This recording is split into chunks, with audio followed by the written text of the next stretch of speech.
Assalamualaikum warahmatullahi wabarakatuh. Nama saya Nikomang Titi Bianti. Saya mahasiswa Universitas Kediri, program studi Sarjana Sains Terapan. Dalam hal ini saya akan melakukan video tindakan pelaksanaan pertolongan pada tindakan resusitasi pada bayi baru lahir.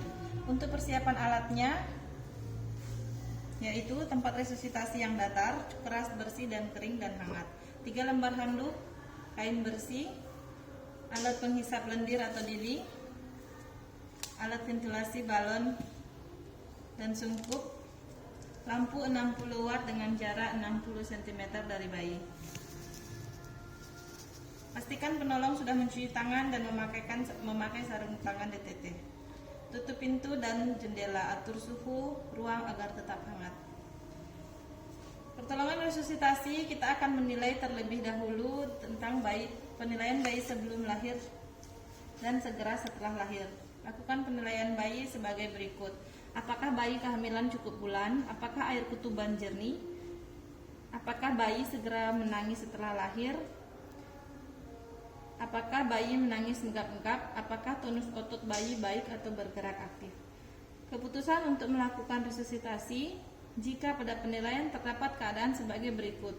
Jika bayi tidak cukup bulan atau bernapas menggap-menggap, atau tidak bernafas atau tonus otot tidak baik atau bayi lemas. Kemudian potong tali pusat, kemudian lakukan langkah awal resusitasi. Jika air ketuban bercampur mekonium, sebelum memulai langkah awal resusitasi, lakukan penilaian apakah bayi menangis atau bernafas atau tidak atau menggap-menggap.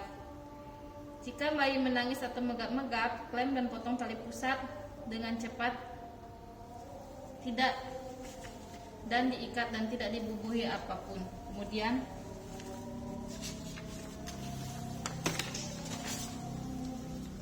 lakukan langkah awal resusitasi.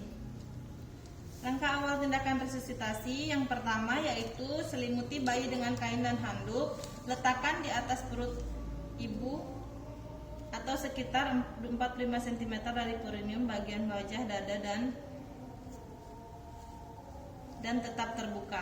Letakkan bayi di tempat resusitasi. Posisikan kepala bayi pada posisi mengidu atau menengadah kepala sedikit ekstensi dengan mengganjal bahu. Gunakan handuk atau kain yang disiapkan. Bersihkan jalan nafas, kemudian hisap lendir dari hidung dan mulut sejauh mungkin dan jangan melewati cuping hidung. Keringkan bayi dengan sedikit tekanan. Gosok muka, dada, perut, dan punggung bayi sebagai rangsangan taktil untuk merangsang pernafasan. Reposisikan kepala bayi. Kemudian perhatikan langkah yang tadi dengan kurang lebih 30 detik. Nilai hasil awal dan buat keputusan lakukan tindakan. Jika bayi bernafas normal atau tidak menggap-menggap dan atau menangis, lakukan asuhan pasca resusitasi. Jika bayi tidak bernafas spontan atau bernafas menggap-menggap, lakukan ventilasi. Kita melakukan ventilasi apabila bayi bernafas menggap-menggap. Ventilasi dapat dilakukan dengan balon sungkup. Pastikan bagian dada bayi tidak terselimuti kain agar penolong dapat melakukan penilaian pada saat peremasan balon.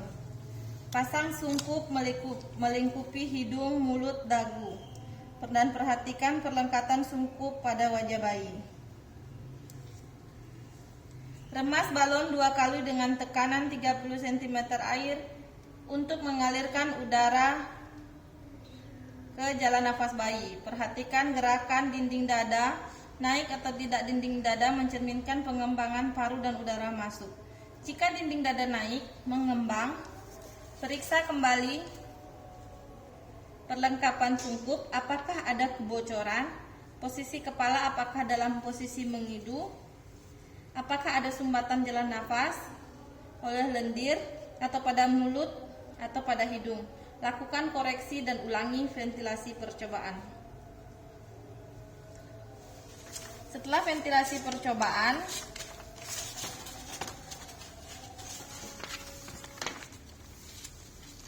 dengan meremas balon tekanan 20 cm air frekuensi 20 kali dalam 30 detik, Lakukan penilaian hasil ventilasi, buat keputusan dan lakukan tindakan. Jika bayi bernafas normal atau menangis, hentikan ventilasi kemudian lakukan asuhan pasca resusitasi. Jika bayi megap-megap atau tidak bernafas, lanjutkan ventilasi sebanyak 20 kali dalam 30 detik dan lakukan penilaian ulang. Dan demikian selanjutnya. Nilai denyut jantung dan siapkan rujukan. Lanjutkan ventilasi. Pada penilaian ulang hasil ventilasi berikutnya, selain nafas, lakukan juga penilaian denyut jantung. Jika bayi tidak bernafas dan tidak ada denyut jantung, ventilasi tetap dilanjutkan, tetapi jika hingga dalam 10 menit, kemudian bayi tidak bernafas dan denyut jantung tetap tidak ada, pertimbangkan untuk menghentikan resusitasi. Tindakan pasca resusitasi. Jika resusitasi berhasil, lakukan pemantauan tanda bahaya, perawatan tali pusat, inisiasi menyusui dini, pencegahan hipotermi, pemberian vitamin K, pencegahan infeksi, pemeriksaan fisik, pencatatan dan pelaporan. Jika perlu, rujukan dilakukan ke rumah sakit dengan melakukan konseling untuk merujuk bayi serta ibu dan keluarga. Lanjutkan resusitasi, pemantauan tanda bahaya, perawatan tali pusat, pencegah hipotermi, pembuat surat rujukan, pencatatan dan pelaporan. Jika bayi dalam keadaan baik, berikan suntik vitamin K dan salep mata antibiotika dan susui bayi jika tidak ada kontraindikasi.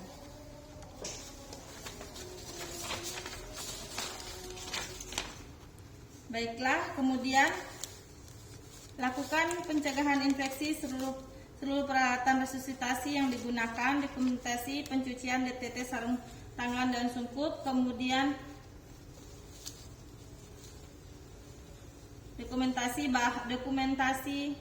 dekontaminasi bahan dan alat habis pakai sebelum buang ke tempat yang aman. Baiklah, demikian tadi tindakan resusitasi pada bayi baru lahir yang saya lakukan dan terima kasih.